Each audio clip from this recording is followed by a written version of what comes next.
Hey everybody, we are going to get started with the 4-H Awards Program update. We are going to walk through some slides. I also have emailed out some slides as well as a copy of the scholarship application and the scholarship guide, which are two of the main documents that I think most everybody will need for this.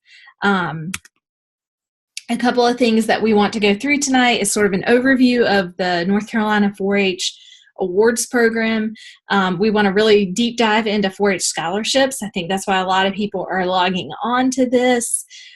We want to go through a little bit about 4-H presentations, Honor Club, project record books, portfolios, group reports and records, and then our ARI process. Those are all different recognition things that we have for youth who are in 4-H, and specifically for a lot of our juniors and senior 4-Hers to participate in. So the objectives of the program, we definitely want this to be a chance to reward 4-Hers for their work and recognize the effort that has gone into putting their award applications together, and also the work behind that. So if they did community service or they participated as a leader in their club or, anything like that. We hope it builds self-confidence. We try to give a lot of really good positive feedback as well as, things to work on. So we want our 4-Hers to be inspired and be creative when they're doing the writing and some of the things that go along with these.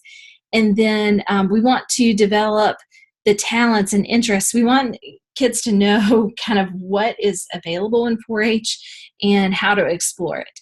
And we hope that they explore different parts of 4-H during their time with us.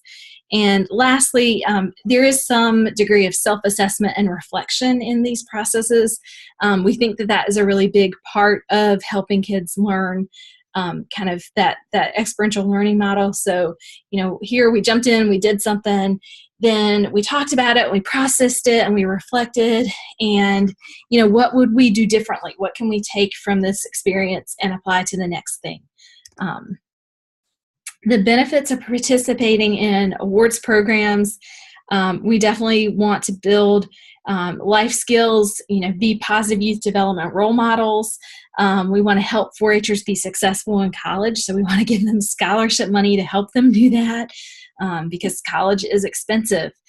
We want to provide opportunities to learn with research-based information. We want to develop their self-esteem, their creativity, and to help them set goals, meet their milestones towards those goals, and then, just in general, strive for excellence and build better relationships as they're doing all of those things. 4-H age, I think everybody knows this, but just to kind of go back through it, 4-H age is 5 through 18. And however old you are in 4-H on January 1st, that's how old you are for the whole year. So if you are 9 on January 1st and you turn 10 on January 2nd, you are actually 9 for that whole year in 4-H. And then the last thing is the Clover Buds who are 5 to 8 years old, quote unquote 4-H age, don't get to compete. They get participation awards, and that's because developmentally they're just not at the level to kind of understand how to take constructive criticism and feedback and, the difference between I could do this better and I didn't do a great job at all. They're really not at a place where they can kind of process that in a good way. And so by 9, most children are able to do that. So that's why you can start participating at 9 and competing at 9. These are the age categories. You'll see for project record books, they start at 9 and they go to 18. Portfolios, which are multiple years, are for only our teenagers. And then 4-H presentations, which is a chance for kids to learn public speaking skills, goes from age 9 through 18. And you'll hear us talk about juniors and seniors. Juniors are 9 to 13, 4-H age, and then seniors are 14 to 18. So sometimes people get those confused with high school juniors and seniors, but that is the difference.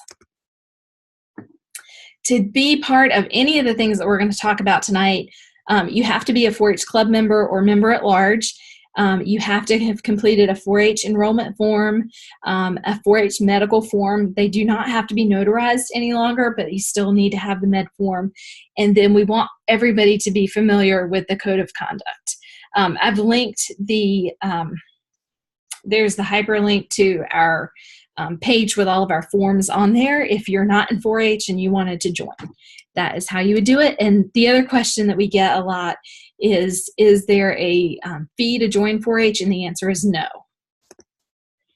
Our program year runs from January 1st through December 31st. And then our competitive programs are based on work that is done from January 1st to December 31st. 4-H project record books, these are the 2016 numbers, and they're across North Carolina 4-H. So there is money associated with these awards.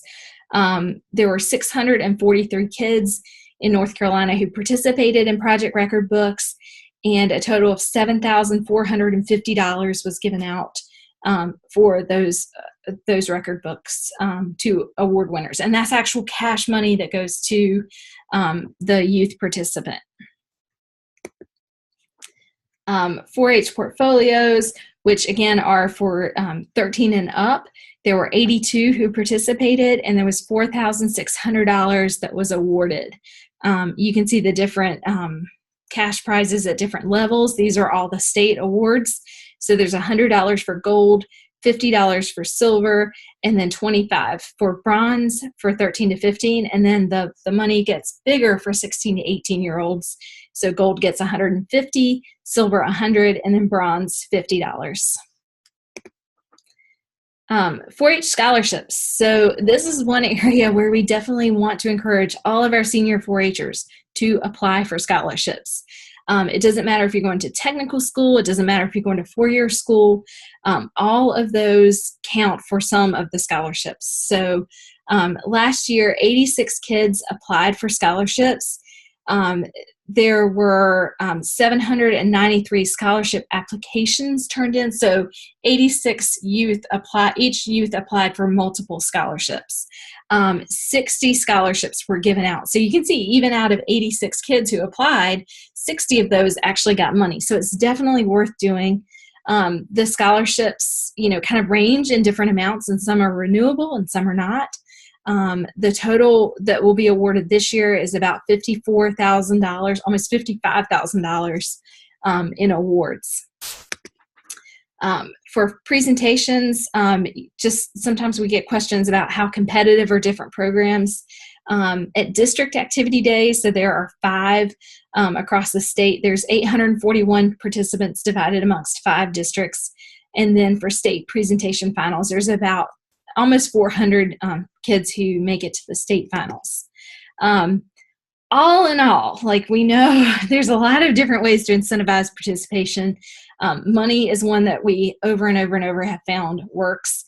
And so last year, it looks like the state level 4-H program gave out about $109,000 directly to 4-Hers. So that is money that definitely rewards their participation and hopefully incentivizes future participation as well. As far as 4-H scholarships, so you'll see the 4-H scholarship application packet. When you download it from the website, it is going to say it is due February 1st. That is actually the state deadline. So our county deadline for these is January 8th. January 8th is our county deadline for 4-H scholarships. Seniors in high school are eligible to apply for 4-H scholarships. And then there are a few scholarships that you can actually apply for your freshman year of school. They are funded through endowments or gifts, and so the award amount is actually contingent upon the funding because they're based on investments. And so I will say it generally sticks to what is advertised, but there have been a few years, depending on how the investments were doing, where a scholarship was not awarded. Each one has specific application requirements. There is one scholarship application for all of the different 4-H scholarships at the state level. So we'll talk a little bit more about that in a minute. But the requirements, so things that you'll have to have in order to complete your scholarship, you have to have your SAT, ACT, score reports. You can print those off. They don't have to be sealed. You need to know your GPA. You need your high school transcript. Homeschool, you'll still need your transcript. Sometimes those are sealed, so you only need one copy of those. You need 2 letters of reference. One reference is from a 4-H person, so it could be a club leader, it could be a staff member, anything like that. It could be a 4-H parent who helps out at for projects, or a horse bowl coach, or whatever. Obviously you have to fill out the application. You have to submit a resume, and then if you're doing the North Carolina 4-H horse scholarship, you have to also write a short essay. How the decisions are made for the scholarships are based, 50% is on 4-H accomplishments. So what have you done during your 4-H career? A quarter is on your GPA and your class rank, and then a quarter is on your SAT or ACT scores. And again, just a reminder that these are due back January 8th to the Wake County 4-H office.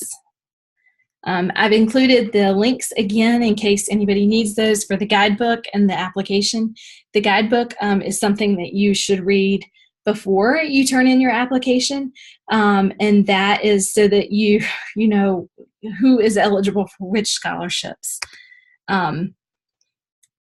The one question we get a lot for, rank. So if your high school doesn't do class rank, what do? You need to include information on there about how many students are in your school, and then make sure your GPA is on there. If your school does not rank, you can put the number of students in the class and then just put, school does not rank on there. Your high school transcript does need to be your official transcript. So one thing that stands out here is make sure that before you go home for the winter break that you've already requested those transcripts. SAT or ACT scores, I think I said this earlier, but you can just print those offline. And then please make sure that it is not your parent or your guardian who is completing your letter of recommendation. We definitely want it to be somebody who is not related to you. And then your resume, if you have questions about the format, you can look in the scholarship guide. If you still have questions, you can contact us about that. And then the essay is only for the horse program students who are, horse program participants. And then the last thing is optional, and that is a statement of financial need. Those are not required, and most of the scholarships are not need-based. So if you feel like there is something there that would help make your application stronger, you can submit the financial need statement. For 4-H scholarships, there is not a limit on the number of scholarships that a 4-H'er can apply for. Please only apply for the scholarships you're eligible for, though. There's also no limit on the number of scholarship applications that we get to submit to the state. There are some renewable scholarship recipients or renewable scholarships, and if you get one of those, say going into your freshman year of college, then going into your sophomore year of college, you still have to make sure that our 4-H office knows you still want that scholarship so that we can put that in the system and so that they can get it renewed for you. And again, just to say it one more time, the deadline is January the 8th. One thing that you'll see in the scholarship guide is that some scholarships are for specific districts, and Wake County is in the Northeast District. Please make sure that you do read the eligibility requirements for each scholarship. Sometimes a scholarship will say that it is for an NC State student. Sometimes a scholarship will say that is for any North Carolina school. And sometimes students don't know, right? So it's December, you're filling out lots of scholarship applications. You still haven't heard back from all your schools. You may be staying in state or you may be going out of state and you're not sure which. You can apply for scholarships, anything you think you might be eligible for, based on the schools that you're applying to. And then you can always decline the scholarship if it ends up that you're awarded a scholarship for an NC State student and you end up being, going to Notre Dame. Then you can decline the scholarship and we could give it to somebody who is going to NC State. You also have to include a photo. So usually these are senior portraits or some, semi-formal picture. We have had horse youth who pose with their horse or something like that. That's all fine as well. And then just remember, again, they are due January 8th. I think I say that several times in here. You need to turn in 1 original and 3 copies of your scholarship application. So what that means is if you have things that are sealed, you only need 1 original. We will open them and we will make the copies. So if it's sealed when you get it, please leave it sealed. Anything else, please turn in the 1 original and then 3 copies. And if you need to make copies at our office, let our staff know and we can set up a time to help you get those done. Also, all your copies need to be in some sort of folder. They can be in regular file folders, just manila, regular folders, or they can be in like report cover folders. And there needs to be a separate folder for each copy. Let's see, I think that is everything there. We do go through the packets once you turn them into us and see what information might be missing or, if did we get all of your letters of reference? Are your score sheets all there? And then we have to enter some information online to NC4H and then get it all to the state before their deadline. Usually we will know if you won because the state office will email the 4-H staff usually in April. And then what we do is the first thing we do as soon as we get that is that we contact the participant or the parent and we let the parent notify their child that they have won, which is really good. And then the second part of that is that there's a Google Doc. So you feel like you already filled out the application and now we're asking you to fill out the Google Doc. But the Google Doc is basically saying, yes, I'll accept the scholarship. At that point, usually you know where you're going to school. And so we ask for the student ID number. And then the reason for that is that we actually send the payment, or North Carolina 4-H sends the payment for the scholarship to the cashier's office. And so then, if you've already paid your tuition or if you have other scholarships or whatever, and there's a positive balance on that account, usually the cashier's office will just pay that out to the student at that point. The other thing that is required for all of our scholarship award winners is to attend the scholarship luncheon during North Carolina 4-H Congress, and the date for that in 2018 is July 23rd. And then the best part, you get to go off to college, you get to use your scholarship, and we are happy that we can help you do that. Just want to talk through project record books. If you're that's the end of our section on scholarships. So if you are done with that and you don't need any more information, you are free to go. The second part is about project record books, and these are probably more familiar to a lot of our folks than some of our other things like scholarships, because typically you do those like once, maybe twice in your whole 4-H career. Project records are something we hope you're doing pretty much every year. Any child who is 9 through 18 can complete a project record book. And basically it outlines a child's participation in 4-H. It's a tool. So it's a planning tool. It helps a 4-H'er set goals. What do you want to do this year? How do you plan to achieve that goal? So what are your sort of break down the many steps between there.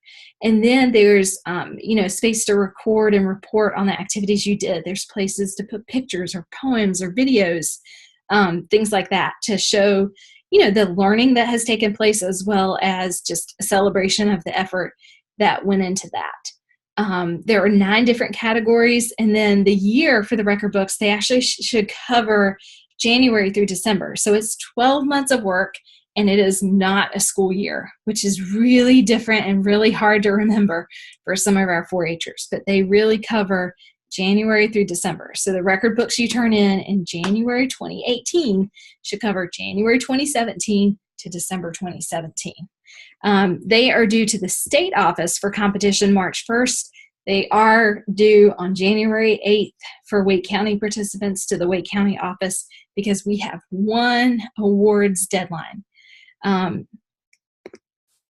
then you can see that you can do, each county will review the project records. So Wake County, we look at all of the Wake County project record books that come in, and we can send 2 participants per age division per category to the state.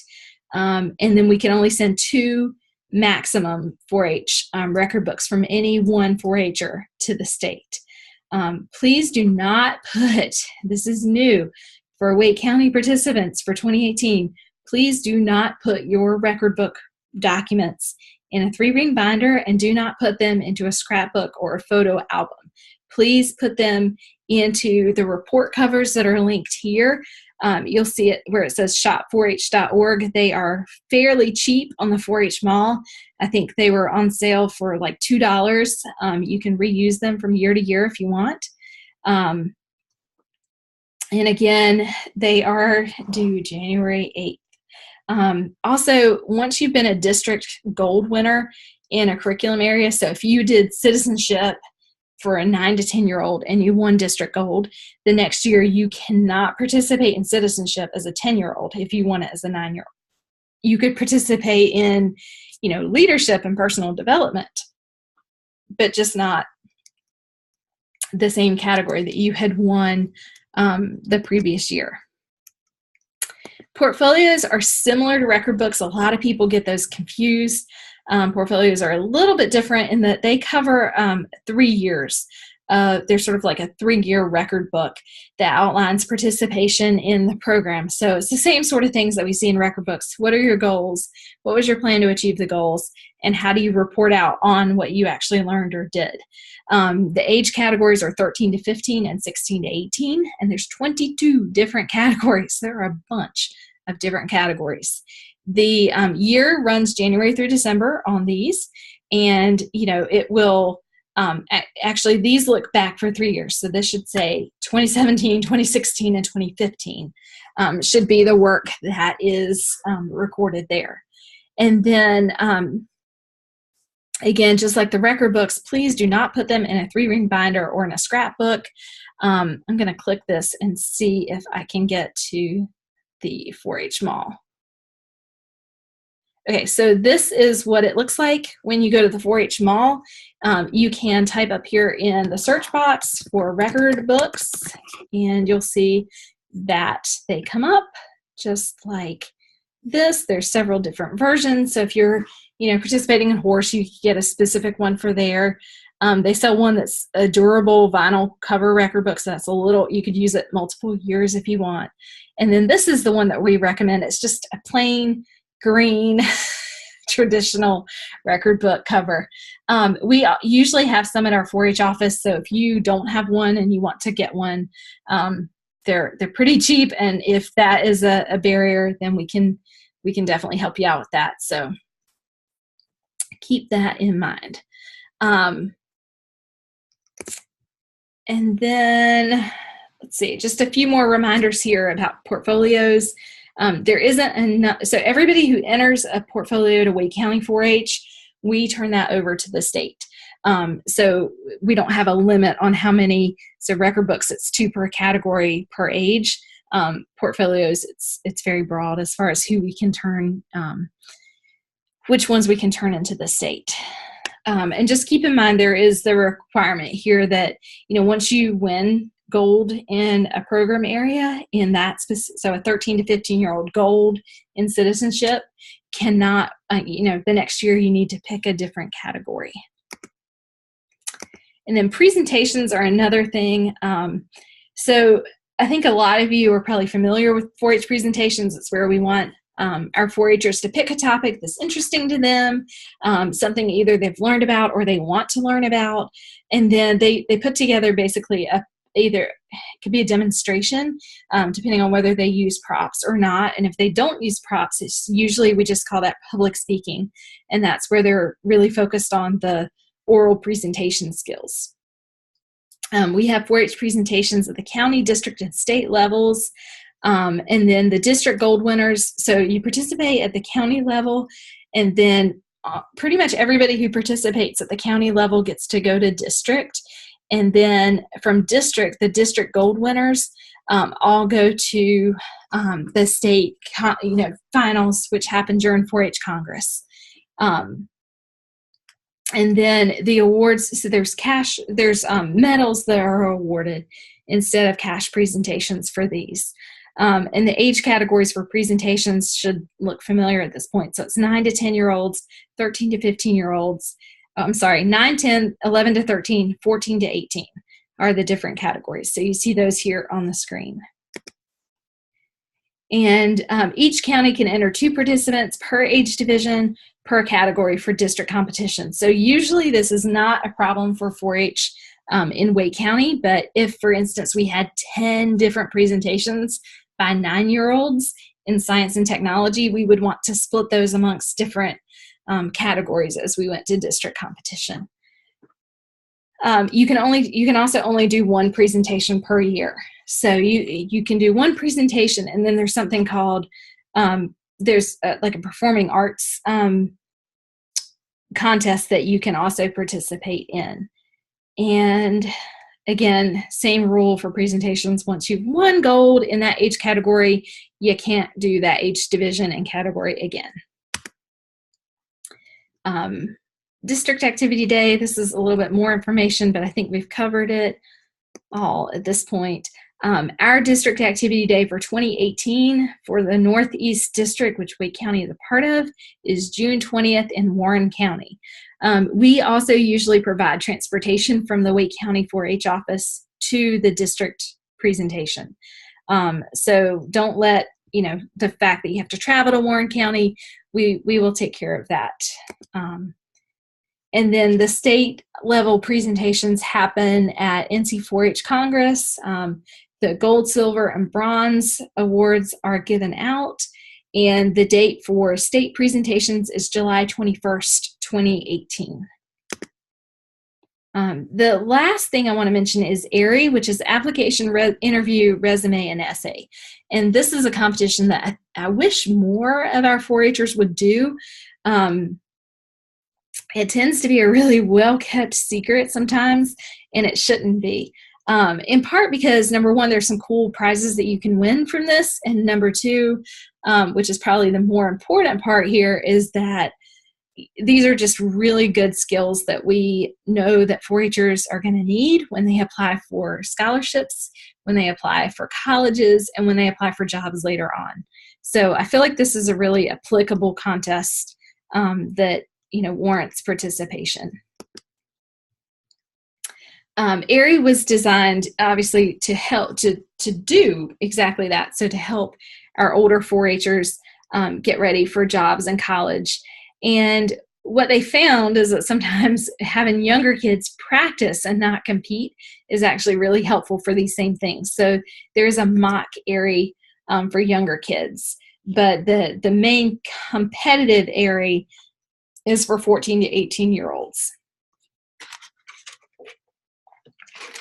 And again, we can have as many youth from Wake County participate in AIRI as we want. So please do encourage your 4-Hers to do this when they are 14 to 18. May 15th is a state deadline for these. We usually have May 1st as our deadline at the county level. There are 12 trips to National 4-H Congress, 6 to National 4-H Conference, and 2 to National Leadership Conference. that are awarded. So these are really fun trips with other 4-Hers and 4-H staff from across North Carolina that kids are eligible for and they're mostly paid for. A little bit on the national trips. National 4-H Congress is held in Atlanta, Georgia. And it is, if you've ever been to state 4-H Congress, it's kind of like that, except just at the national level. So there's kids from all over the U.S. there. There's workshops, there's seminars, things that you can take back to your club or your program and do. And then ARI is the process. So as they look through the ARI applications, they're looking for specific things. And then you get to rank your trips. So if you want to go to National Congress, National Conference, or Leadership Conference. National Conference is in Chevy Chase, Maryland. It's at the National 4-H Center. So if you haven't been there, it's very, very cool. It's just outside of Washington, D.C. So neat experience for those of you who like a little bit more civics. There is a Capitol Hill Day where youth get to go and visit their elected officials to share information about the 4-H program in North Carolina, and you can share about your county program as well. And I don't have the dates for these, but we will be sharing on the 2018 calendar that's just about to come out. We will make sure to put these dates. And then the last trip that ARI is a sort of that's the process that you get to these trips, is National Leadership Conference. And it's actually in Shelby, Michigan. And it's an 8-day conference, high school and college students. And the idea is that, kind of brings together this big group of people with lots of different experiences. It's really focused on personal leadership. You do small group activities and big group activities. And